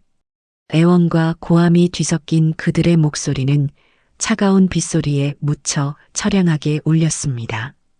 하지만 저는 당연히 그 가게 안에 없었죠. 저는 그 시각 가게 바로 건너편에 있는 제 소유의 5층짜리 빌딩, 가장 높은 층에 따뜻하고 아늑한 사무실 통유리창 안에서 비에 흠뻑 젖어 덜덜 떨고 있는 그 두 사람의 가여운 모습을 조용히 내려다보고 있었습니다. 한참 동안이나 닫힌 셔터를 두드리며 소란을 피우던 그들의 앞에 번쩍이는 검은색 대형 세단 한 대가 물보라를 일으키며 소리 없이 미끄러져 와 멈춰 섰습니다. 차에서 내린 사람은 고급스러운 맞춤 정장을 완벽하게 차려입은 최 변호사였어요. 그는 커다란 검은 우산도 없이 비를 맞고 있는 두 사람에게 천천히 다가가 정중하지만 그 무엇보다 단호한 목소리로 물었죠. 박태호 씨와 문지영 씨 되십니까? 갑작스럽게 나타난 낯선 남자의 등장에 두 사람은 경계심 가득한 눈으로 그를 쳐다보았어요. 누구신데요? 저는 박순자 회장님의 법률 대리인 최민준 변호사입니다. 회장님께서 두 분을 만나길 원하십니다. 하지만 여기 이런 곳에서는 아닙니다. 회장님이라는 생전 처음 들어보는 낯선 호칭의 태호와 지영이는 어리둥절한 표정을 지었습니다. 최 변호사는 더 이상 구차한 설명을 하지 않고 품 안에서 두툼한 서류 봉투 하나를 꺼내 두 사람에게 건넸어요. 그 안에는 아파트의 공식적인 퇴거 명령서와 차량 반납 최종 요구서, 그리고 그동안 제가 그들에게 지원했던 모든 내역과 그에 대한 부당이득 반환 청구 소송장이 차갑게 들어 있었죠. 아니, 이게 다 뭐예요? 태호가 거의 울먹이며 떨리는 목소리로 묻자 최 변호사는 아무런 감정도 실리지 않은 목소리로 대답했어요. 모든 것은 법이 정한 절차에 따라 공정하게 진행될 겁니다. 그것이 박순자 회장님의 뜻입니다. 바로 그때였어요. 두 사람이 비에 젖어 눅눅해진 서류를 들고 망연자실하게 서 있는 그들의 등 뒤로 가게 건너편 빌딩의 벽면을 가득 채운 거대한 옥의 전광판이 갑자기 세상을 다 밝힐 듯 환하게 켜졌습니다. 지금까지는 마치 죽은 것처럼 까맣게 꺼져 있던 전광판이었죠. 웅장하고 가슴을 울리는 배경음악과 함께 고급스럽고 정갈하기 짝이 없는 한식의 이미지가 화면을 가득 채우기 시작했습니다. 곧이어 전통의 맛을 세계의 식탁으로라는 위험 있는 슬로건과 함께 제가 세운 기업의 로고가 선명하게 떠올랐죠. 국내 최대 규모의 한식 전문 기업, 바로 태호가 다니던 회사의 모회사이기도 한 바로 그 대기업의 새로운 비전을 알리는 광고 영상이었습니다. 광고는 회사의 역사와 빛나는 비전을 보여주며 화려하고 세련되게 이어졌습니다. 그리고 영상의 마지막 회사를 이끌어가는 새로운 리더를 소개한다며 한 인물의 얼굴이 화면 가득 서서히 클로즈업 되었어요. 우리 기업의 새로운 대표이사 회장 박순자. 전광판 속에 위험 있게 등장한 사람은 허름한 시장 골목에서 땀에 절어 국밥이나 파는 초라한 할머니가 아니었습니다. 한 올의 흐트러짐도 없이 단정하게 올린 머리, 값비싼 보석으로 장식된 우아하고 기품 있는 정장 차림, 가리고 수십 명의 임직원들을 아우르는 부드러우면서도 강인한 카리스마를 온몸으로 내뿜는 한 거대 기업의 총수. 바로 저 박순자의 진짜 모습이었습니다. 태호와 지영이는 마치 시간이 멈춘 것처럼 거대한 전광판 속의 저를 넋이 나간 얼굴로 하염없이 올려다보았습니다. 자신들이 그토록 무시하고 경멸했던 시어머니, 돈 몇 푼 때문에 인간으로서 해서는 안 될 짓까지 했던 그 국밥집 할머니가 사실은 자신들이 감히 상상조차 할 수 없는 거대한 제국의 주인이었다는 사실. 그 잔인하고도 명백한 진실이 차가운 빗줄기와 함께 두 사람의 얼굴 위로 사정없이 쏟아져 내리고 있었죠. 저는 제 사무실 통유리창 너머로 현란한 전광판 불빛 아래에서 완전히 무너져 내린 채 서로를 부둥켜 안고 오열하는 두 사람의 작은 뒷모습을 아무런 감정 없이 그저 말없이 내려다보았어요. 이제 모든 가면은 벗겨졌고 길고 길었던 지겨운 연극은 완전히 막을 내렸죠. 이제부터는 오직 냉혹하고 혹독한 현실만이 그들을 기다리고 있을 겁니다. 차가운 가을비는 멈출 줄을 몰랐어요. 거대한 전광판 불빛 아래에서 태호와 지영이는 흠뻑 젖은 생쥐꼴로 한참이나 서 있더군요. 모든 것을 잃어버린 사람들의 텅 빈 뒷모습이었죠. 한참을 그렇게 서로를 부둥켜 안고 울던 그들은 이내 모든 분노와 원망을 서로에게 쏟아내기 시작했어요. 다 너 때문이야. 너만 아니었으면, 네가 가게 돈만 훔치지 않았어도 이런 일은 없었어. 태호가 먼저 지영이의 어깨를 거칠게 밀치며 소리쳤어요. 그러자 지영이도 지지 않고 악을 쓰며 대꾸했죠. 뭐, 나 때문이라고? 웃기지 마. 돈 몇 푼 훔친 게 그렇게 큰 죄야? 네가 우리 어머니 뺨만 때리지 않았어도 이 지경까지는 안 왔어. 이 모든 건 다 네가 네 엄마를 때렸기 때문이라고. 이 멍청한 놈아. 뭐, 이 여자가 지금 미쳤나? 네가 먼저 나한테 거짓말하고 울고불고 매달렸잖아. 엄마가 너 괴롭힌다고, 억울하다고. 그래서 내가 네 편 들어준 거 아니야. 편? 이게 편 들어준 결과야? 아주 홀랑 다 망해먹었잖아. 우리 인생을 네 손으로 다 박살내놓고 이제 와서 내 탓을 해? 빗속에서 벌어지는 그들의 추악한 싸움을 저는 더 이상 지켜보지 않았어요. 볼 가치도 없었죠. 저는 최 변호사에게 눈짓으로 모든 것을 맡긴 채 조용히 제 사무실을 빠져나왔습니다. 그들이 어떻게 되든 이제 저와는 아무런 상관이 없는 일이었으니까요. 최 변호사는 두 사람의 볼썽사나운 다툼을 잠시 지켜보다가 이내 낮은 목소리로 그들의 싸움을 중단시켰다고 해요. 두 분, 이런다고 해서 달라지는 것은 아무것도 없습니다. 일단 오늘 보내드린 서류 내용부터 꼼꼼히 확인하시고 앞으로 어떻게 하실지 각자 결정하셔야 할 겁니다. 그리고는 두 사람에게 자신의 명함을 한 장씩 건넸죠. 혹시라도 박순자 회장님께 용서를 구하고 싶으시다면 이제부터는 저를 통해서만 연락이 가능합니다. 회장님께 직접 연락하거나 다시 가게를 찾아오는 일은 없길 바랍니다. 그런 행동은 상황을 더욱 악화시킬 뿐이니까요.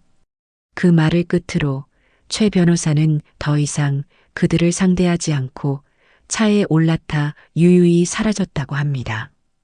칠흑 같은 어둠과 차가운 빛 속에 두 사람은 망연자실한 얼굴로 서로를 노려보며 한참이나 더 서 있었다고 하더군요. 그날 밤 그들은 월세였단 사실을 각 깨닫게 된 그 차가운 집으로 돌아갔겠죠. 집안의 모든 물건들이 이전과는 다르게 느껴졌을 거예요. 푹신한 소파도 화려한 샹들리에도 모두 자신들의 것이 아니라는 사실을 깨달았을 테니까요. 그 집에서 두 사람은 밤새도록 서로를 핥히고 물어뜯었다고 해요. 지영이는 거실에 있는 값비싼 도자기를 바닥에 내던지며 울부짖었죠. 어떻게 나한테 이럴 수가 있어. 너 우리 엄마한테는 뭐라고 말할 거야. 네가 다 책임진다며. 평생 나 행복하게 해준다며. 이게 행복이야? 이게 행복이냐고. 태호도 지지 않고 소리쳤어요. 그러는 너는 우리 엄마한테 어떻게 했어? 우리 엄마가 어떤 사람인 줄도 모르고 국밥집 할머니라고 무시하고 돈이나 훔치고 네 허영심 때문에 우리가 이 꼴이 된 거야. 알아? 허영심? 그래, 나 허영심 많아. 근데 너는 아니었어? 너도 내 덕에 좋은 차 타고 좋은 집 살면서 어깨 펴고 다녔잖아. 이제 와서 왜 나한테만 그래? 그들의 사랑은 돈이라는 모래 위에 지은 성이었어요. 돈이라는 기반이 사라지자 성은 너무나도 쉽게 무너져 내렸죠. 바로 그때 지영이의 휴대폰이 미친 듯이 울리기 시작했어요. 발신인은 엄마였죠. 지영이의 친정 부모님이 제가 보낸 내용 증명을 드디어 확인한 모양이었습니다. 지영이는 떨리는 손으로 전화를 받았고 수화기 너머로 그녀의 어머니가 내지르는 날카로운 비명이 들려왔어요. 문지영, 너 이게 대체 어떻게 된 일이니? 사부인, 아니 그 박 회장이라는 분 법무법인에서 이상한 우편물이 왔어. 네가 가게 돈을 훔쳤다고? 그래서 소송을 하겠다고? 이게 다 사실이야? 너 정말 도둑질한 거니? 엄마, 그게 아니라 그건 오해야. 오해는 무슨 놈의 오해? 그리고 박서방은 또 뭐야? 장모님, 장인어른 싹싹하게 굴 때는 언제고 이제 보니까 완전히 빈털털이었잖아. 너 지금 당장 그놈이랑 같이 우리 집으로 와. 아니, 오지 마. 너 같은 도둑딸 둔 적 없으니까. 전화는 일방적으로 끊겼고 지영이는 그 자리에 주저앉아 통곡하기 시작했어요. 태호는 그런 지영이를 싸늘한 눈으로 쳐다볼 뿐 위로의 말 한마디 건네지 않았죠. 그들의 관계는 이미 돌이킬 수 없을 정도로 망가져버린 후였습니다. 며칠 뒤 최 변호사를 통해 두 사람에게서 각각 연락이 왔다고 해요. 지영이는 어떻게든 위자료를 받아내 이혼하겠다며 길길이 날뛰었고 태호는 어떻게든 제 마음을 돌려 모든 것을 원래대로 되돌려놓고 싶다며 구차하게 매달렸죠. 하지만 두 사람 모두에게 최 변호사는 기계처럼 똑같은 대답만 반복했어요. 모든 것은 회장님의 뜻대로 법적인 절차에 따라서만 진행될 겁니다. 더 이상의 사적인 감정 호소는 받지 않습니다. 아파트 퇴거 날짜는 빠르게 다가왔고 차량 리스 회사는 매일같이 차를 반납하라는 독촉 전화를 해왔어요. 태호는 결국 대기 발령 상태에서 버티지 못하고 회사에 사직서를 제출했죠. 지영이는 맘카페에서 완전히 제명당했고 그녀와 어울리던 모든 친구들은 그녀의 연락처를 차단해버렸습니다. 그들이 누리던 세상은 그렇게 한 조각 한 조각 완벽하게 부서져 내리고 있었어요. 결국 두 사람은 이혼 서류에 도장을 찍었어요. 제가 그들에게 주었던 모든 것들이 사라지자 그들이 함께 있어야 할 이유도 함께 사라져버린 거죠. 이혼 조정 기일은 아주 짧고 간단하게 끝났다고 해요.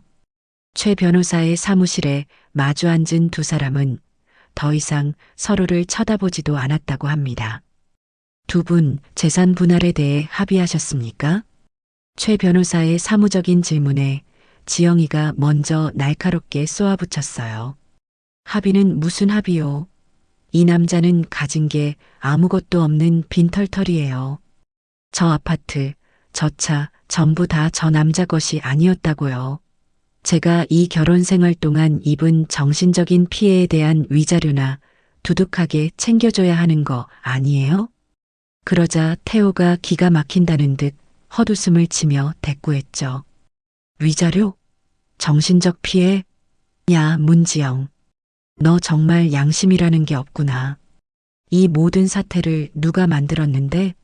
네가 우리 엄마 돈만 훔치지 않았어도, 아니, 네가 나한테 와서 거짓 눈물만 흘리지 않았어도 우린 이렇게 안 됐어.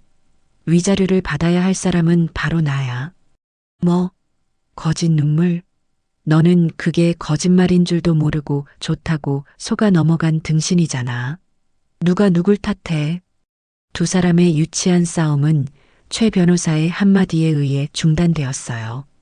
두 분 모두에게는 어떠한 재산 분할도 위자료 청구권도 인정되지 않을 겁니다. 최 변호사는 미리 준비해둔 서류들을 테이블 위에 펼쳐놓았죠. 문지영 씨, 박태호 씨와 혼인 기간 중에 사용하신 카드 내역입니다. 전부 박순자 회장님의 법인 카드로 생활비라고 보기 어려운 사치품 구매 내역이 대부분이군요. 이는 부당이득에 해당하며 회장님께서 반환을 요구하실 경우 모두 갚아야 할 빚입니다. 그리고 박태호 씨, 이 아파트와 차량은 회장님께서 호의로 제공하신 것이지 증여하신 것이 아닙니다. 따라서 분할할 재산 자체가 존재하지 않습니다. 냉정한 현실 앞에서 두 사람은 아무런 말도 하지 못했어요. 결국 그들은 재산 분할 한 푼 없이 서로에게 어떠한 책임도 묻지 않는 조건으로 이혼 서류에 도장을 찍었죠. 법원을 나오는 두 사람은 완전히 남남이 되어 뒤도 한번 돌아보지 않고 각자의 길로 걸어갔다고 합니다. 그들이 그렇게 서로를 물어뜯으며 추락하는 동안 저는 새로운 시작을 준비하고 있었어요. 저는 제 모든 것이 시작되었던 그 작은 국밥집을 완전히 허물고 그 자리에 새로운 건물을 올리기 시작했죠. 하지만 그곳은 더 이상 국밥을 파는 가게가 아니었어요. 회장님, 정말로 이 모든 걸 아무런 대가 없이 진행하실 겁니까? 최소한의 가맹비나 교육비는 받아야 저희도 유지가 가능합니다. 새로운 프로젝트의 총괄 책임자가 된 김 이사가 걱정스럽게 물었어요. 저는 웃으며 대답했죠. 김 이사, 내가 돈 벌려고 이거 하는 것 같아 보여? 나는 돈은 벌 만큼 벌었어. 이제는 내가 받은 걸 세상에 좀 돌려주고 싶을 뿐이야. 저는 제 국밥집을 저처럼 아무것도 가진 것 없이 맨주먹으로 시작해야 하는 여성 가장들을 위한 창업교육센터로 만들기로 결심했어요. 제가 평생을 바쳐 터득한 육수 비법부터 손님을 대하는 법, 장부를 정리하는 법까지 제 모든 노하우를 아무런 조건 없이 전수해서 그들이 제2의 인생을 시작할 수 있도록 돕는 사업이었죠. 첫 번째 교육생은 남편의 사업 실패로 하루아침에 길거리에 나앉게 된 30살의 젊은 엄마였어요. 어린 딸의 손을 잡고 제 사무실을 찾아온 그녀는 눈물을 글썽이며 제게 말했죠. 회장님, 저 정말 아무것도 할 줄 아는 게 없어요. 식당에서 설거지 아르바이트도 해봤지만 아이 때문에 오래 할 수도 없고요. 정말 이대로 죽어야 하나 싶을 때 회장님 이야기를 들었어요. 제게도 기회를 주실 수 있을까요? 저는 그 젊은 엄마의 떨리는 손을 따뜻하게 잡아주었어요. 기회는 내가 주는 게 아니에요. 스스로 잡는 거지. 나랑 같이 한번 해봅시다. 내가 굶어 죽지는 않게 해줄 테니 대신 죽을 각오로 한번 배워봐요. 그렇게 제 새로운 사업이 시작되었어요.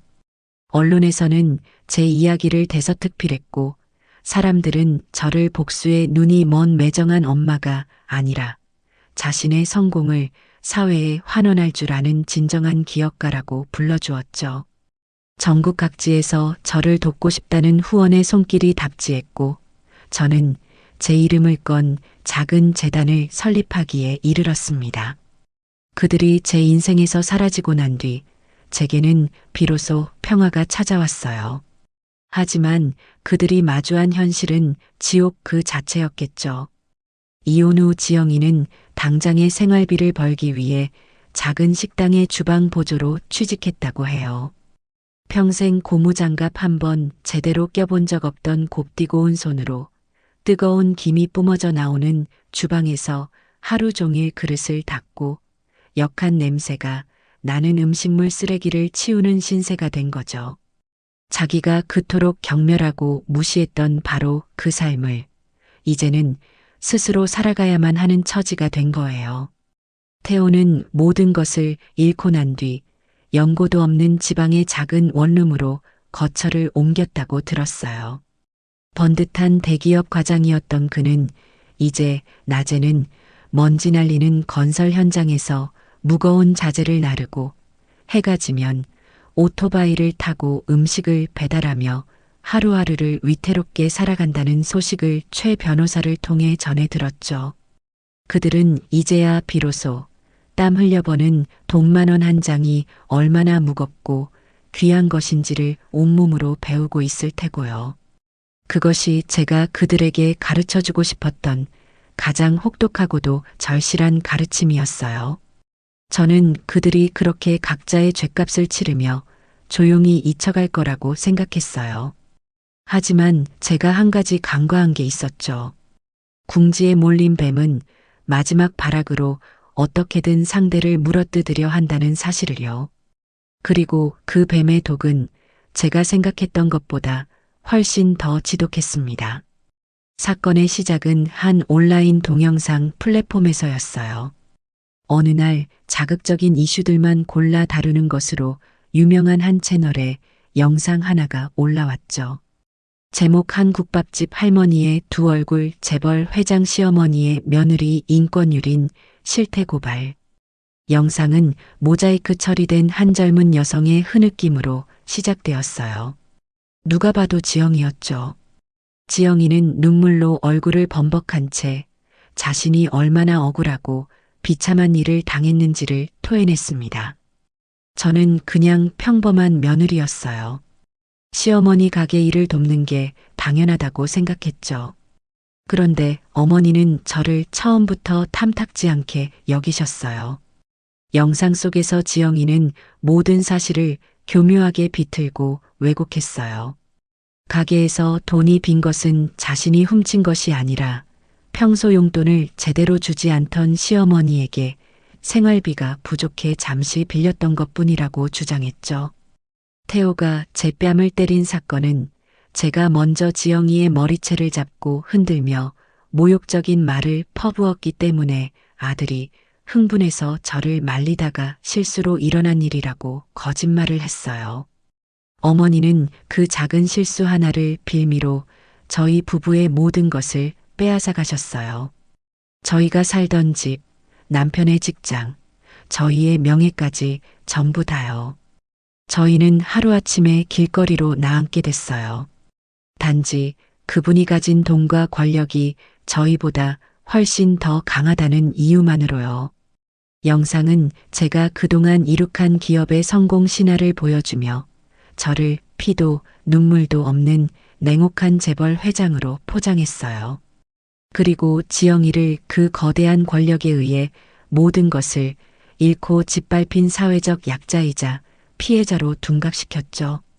영상은 순식간에 수백만 조회수를 기록하며 인터넷을 뜨겁게 달구었습니다. 사람들의 반응은 폭발적이었어요. 와, 진짜 소름 돋는다. 국밥으로 성공한 서민 할머니인 척하더니 뒤로는 저런 짓을 하고 다녔네. 며느리가 돈 몇 푼 썼다고 아들 인생까지 망쳐놓는 게 정상적인 시어머니냐? 저 기업 제품 불매운동해야 하는 거 아니에요? 저런 비윤리적인 기업은 망해야지. 여론은 순식간에 저에게 등을 돌렸습니다. 제가 심혈을 기울여 시작한 창업지원재단은 이미지 세탁용쇼라는 비난에 휩싸였고 회사 홈페이지와 제 개인 SNS에는 입에 담을 수 없는 악성 댓글들이 쉴 새 없어 쏟아졌죠. 심지어 가게 앞까지 찾아와 욕설을 퍼붓고 오물을 투척하는 사람들까지 생겨났습니다. 최 변호사와 김 이사는 당장이라도 허위사실 유포로 지영이를 고소하고 언론에 공식적인 반박 자료를 내야 한다며 길길이 날뛰었어요. 회장님, 이대로 보고만 계실 겁니까? 저 여자의 거짓말 때문에 평생 쌓아 올리신 명예가 하루아침에 땅에 떨어지고 있습니다. 당장 법적으로 대응해야 합니다. 저런 악의적인 영상은 지금 바로 삭제 조치를 요청하고 관련자들을 전부 법정에 세워야 합니다. 하지만 저는 이상할 정도로 침착했어요. 오히려 고개를 저으며 그들을 말렸죠. 아니, 지금은 가만히 있어. 저건 지영이 혼자 꾸민 일이 아닐 거야. 그리고 저 아이가 저렇게까지 나오는 데는 분명 다른 이유가 있을 테지. 제 예상은 틀리지 않았어요. 며칠 뒤 최 변호사에게서 태호의 소식이 들려왔습니다. 막노동과 배달 일을 전전하며 피폐한 삶을 살던 태호가 지영이의 연락을 받고 다시 그녀와 합쳤다는 거였죠. 지영이는 태호에게 이렇게 속삭였다고 해요. 태호 씨, 우리가 이렇게 무너질 수는 없잖아. 지금 여론은 전부 우리 편이야. 사람들은 우리가 약자라고 생각하고 있어. 이 기회를 잘 이용하면 우리는 모든 것을 되찾을 수 있어. 아니, 예전보다 훨씬 더 많은 것을 얻어낼 수도 있다고. 지영아, 그게 정말 가능할까? 어머니가 보통 분이 아니시잖아. 걱정 마. 내가 다 계획이 있어. 태호 씨는 그냥 내 옆에서 슬픈 표정으로 눈물만 흘리면 돼. 사람들은 진실 같은 거 관심 없어. 그저 더 불쌍하고 더 자극적인 이야기에 열광할 뿐이라고. 결국 태호는 지영이의 달콤한 유혹에 또다시 넘어가고 말았어요. 그들은 변호사를 선임하고 언론 인터뷰를 자청하며 본격적으로 저를 공격하기 시작했죠.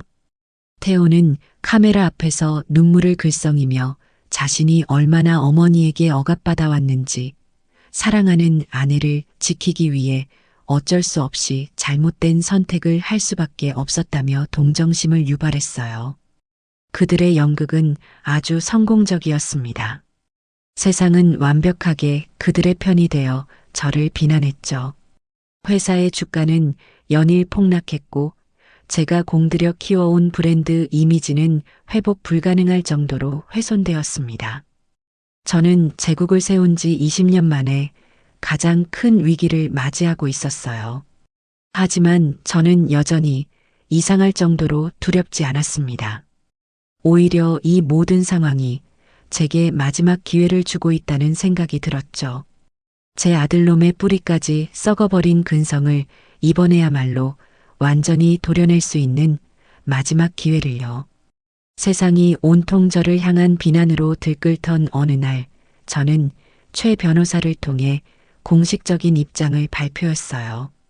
하지만 그 내용은 모두의 예상을 완전히 빗나가는 것이었죠.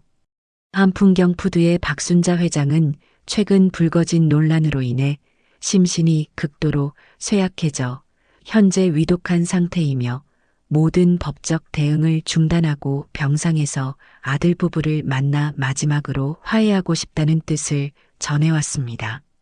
이 발표가 나가자마자 여론은 또 한 번 요동쳤어요. 거봐, 양심에 찔리니까 저러는 거잖아. 죽기 전에는 아들이 보고 싶었나 보네. 그래도 천륜은 천륜인가. 아들 부부가 가서 꼭 사과받고 유산 제대로 받아내야 한다. 지영이와 태호는 이 소식을 듣고 쾌재를 불렀을 겁니다. 자신들의 작전이 완벽하게 성공했다고 믿었겠죠. 늙은 시어머니가 결국 여론의 압박에 무릎을 꿇었다고 생각했을 거예요. 그들은 승리감에 도취되어 최 변호사가 보내온 차를 타고 제가 입원해 있다는 최고급 병원의 VVIP 병실로 한달음에 달려왔습니다.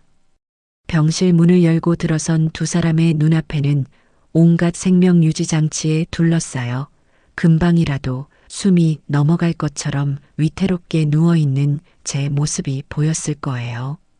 창백한 얼굴, 앙상하게 마른 팔목, 희미하게 내쉬는 숨소리까지. 누가 봐도 생애의 마지막을 준비하는 노인의 모습이었죠. 물론 그 모든 것은 할리우드 영화의 특수분장팀을 섭외해 연출한 완벽한 연극이었습니다. 어머니, 태호가 잠시 머뭇거리며 저를 불렀어요. 지영이는 옆에서 그의 팔을 쿡 찌르며 눈짓을 보냈죠. 어서 슬픈 척 연기하라는 신호였을 겁니다. 태호는 그제야 제 침대 곁으로 다가와 무릎을 꿇고 눈물을 쥐어짰어요. 어머니, 제가 잘못했어요. 제가 죽일 놈이에요. 제발 일어나세요. 네. 저는 힘겹게 눈을 뜨고 가쁜 숨을 몰아쉬며 그들을 바라보았어요. 그리고는 곁에 서 있던 최 변호사에게 손짓했죠. 최 변호사, 내가 전에 말했던 유언장 가져왔나? 네, 회장님. 여기 있습니다. 최 변호사는 미리 준비해둔 서류 봉투를 꺼내 태호에게 건넸습니다. 그걸 열어보거라. 태호와 지영이는 서로의 얼굴을 쳐다보며 마른 침을 삼켰어요. 태호가 떨리는 손으로 봉투를 열자 그 안에서 나온 것은 제 유산 상속에 관한 내용이 담긴 유언장이었죠. 유언장의 내용은 아주 간단했어요. 제 소유의 모든 주식과 부동산, 현금 자산의 90%를 외아들인 박태호에게 상속한다는 내용이었습니다. 나머지 10%만이 재단에 기부된다고 적혀 있었죠. 그 내용을 확인한 두 사람의 눈이 탐욕으로 번쩍이는 것을 저는 희미하게 뜬 눈으로 똑똑히 지켜보았습니다. 어머니, 이게 정말이에요? 그래, 내가 평생 모은 것들이다. 어차피 내가 죽으면 다 네 놈 것이 될 텐데. 이렇게 싸우는 게 무슨 의미가 있겠니? 이제 다 부질없다. 저는 다시 한번 거친 기침을 하며 말을 이었어요. 대신 조건이 하나 있다. 두 사람의 얼굴이 순간 굳어졌어요. 무슨 조건이요? 내가 이 세상을 떠날 때까지만이라도 니들이 내 곁을 좀 지켜다오. 태호, 너는 다른 일 다 그만두고 여기서 24시간 내내 나를 간병해라.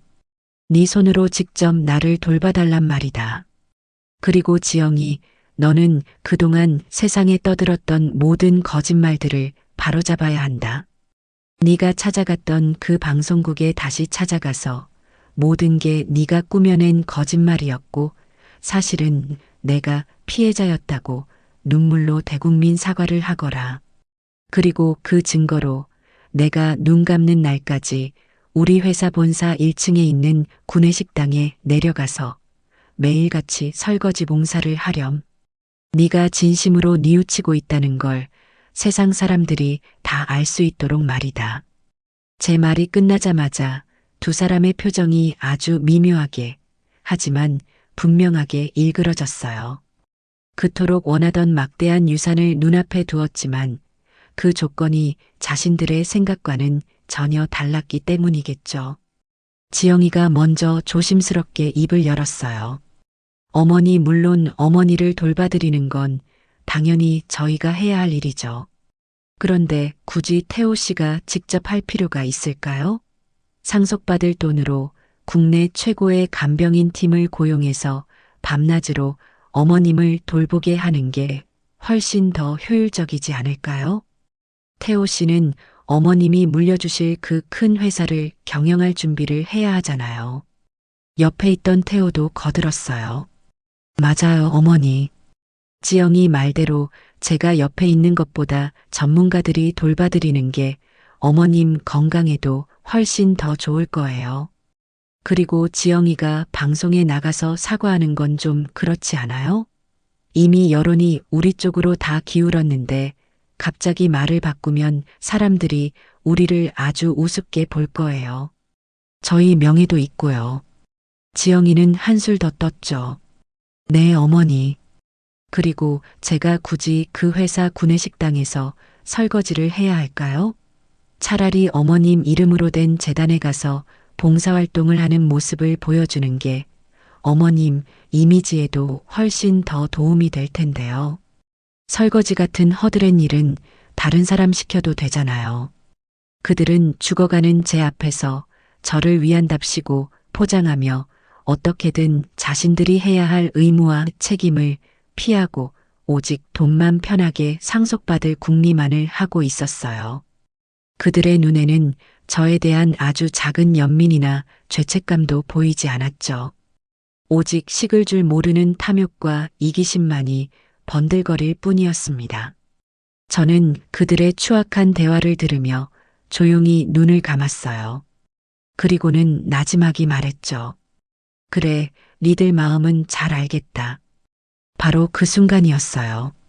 제가 누워있던 병실 침대 옆에 커튼이 스르륵 열리고 그 뒤에서 최 변호사와 김 이사 그리고 지영이가 처음 찾아갔던 그 영상 채널의 기자가 굳은 얼굴로 걸어 나왔습니다. 기자의 손에는 이 모든 대화를 처음부터 끝까지 녹화하고 있는 카메라가 들려 있었고요. 이게 다 뭐예요? 상황 파악이 안 된 지영이가 당황해서 소리쳤어요. 저는 천천히 몸을 일으켜 앉았습니다. 제 얼굴에서 병색은 온데간데 없이 사라졌고 목소리에는 다시금 힘이 실렸죠. 뭐긴. 니들의 진짜 속마음을 대한민국 모든 사람들이 볼 수 있도록 생중계하고 있는 거지. 저는 침대 헤드에 편안하게 등을 기댄 채 새하얗게 질려버린 두 사람을 바라보며 싸늘하게 웃어 보였습니다. 내가 마지막 기회를 준다고 했지. 그런데 니들은 그 기회를 아주 보기 좋게 걷어차 버렸구나. 이제 정말 모든 게 끝났다. 카메라의 빨간 녹화 불빛이 절망에 빠진 두 사람의 얼굴을 냉정하게 비추고 있었습니다. 그날 병실에서 벌어진 모든 일은 편집되지 않은 날 것 그대로의 영상으로 인터넷에 공개되었어요. 지영이가 처음 이용했던 바로 그 채널을 통해서였죠. 자신들이 거짓 제보에 놀아났다는 사실을 깨닫고 분노한 기자는 충격 단독, 재벌가 유산 상속의 추악한 진실, 그 막장 드라마의 결말이라는 자극적인 제목으로 영상을 내보냈습니다. 파장은 상상을 초월했어요. 죽어가는 시어머니 앞에서 유산을 두고 흥정하는 며느리와 아들의 모습은 전 국민적인 공분을 사기에 충분했죠. 여론은 하루아침에 180도 뒤집혔습니다. 저를 향했던 비난의 화살은 이제 수백 배가 되어 태호와 지영이에게로 향했어요. 와, 진짜 인간 말종들이네. 연기하는 거 소름 돋는다. 저런 것들은 사회에서 완전히 매장시켜야 한다. 박순자 회장님, 지금까지 얼마나 힘드셨을까? 응원합니다. 그 영상이 공개된 직후 최 변호사는 기다렸다는 듯이 지영이와 해당 채널의 기자를 허위사실 유포 및 명예훼손으로 고소했어요. 기자는 뒤늦게 제게 찾아와 무릎을 꿇고 사죄했지만 저는 받아주지 않았죠. 진실을 확인하려는 최소한의 노력도 없이 그저 자극적인 이슈에만 눈이 멀었던 대가를 치르게 하고 싶었어요. 결국 그 기자는 막대한 손해배상금을 물게 되었고 그의 채널은 폐쇄되었습니다. 지영이는 모든 것을 잃었어요. 그녀의 곁에는 아무도 남지 않았죠. 친정 부모님마저 그녀에게 등을 돌렸고 그녀는 결국 사기와 명예훼손 혐의로 법정에 서게 되었습니다. 재판 결과 그녀에게는 실형이 선고되었어요.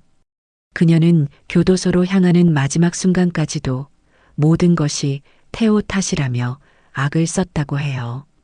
태호는 그날 이후로 완전히 무너져 내렸습니다.